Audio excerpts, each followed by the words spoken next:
Let's stay in that region for 1 second, because I want to turn to the violent clashes in Gaza over the weekend. You tweeted about this yesterday. You wrote, quote, "The killing of Palestinian demonstrators by Israeli forces in Gaza is tragic. It is the right of all people to protest for a better future without a violent response," unquote. The Israeli government called the protests, quote, "violent terror demonstrations." The ambassador of Israel to the United Nations said Hamas fighters were interspersed throughout the crowd using human shields and were killed after making, quote, "direct attacks on Israeli positions." Do you not accept the Israeli government's explanation? No, I don't.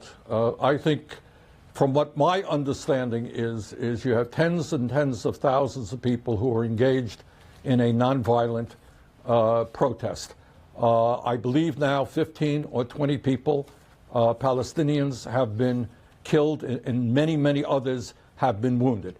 So I think it's a difficult situation. But my assessment is that Israel overreacted on that. But again, the bottom line here is that the United States of America has got to be involved in dealing with the terrible tragedy in Gaza.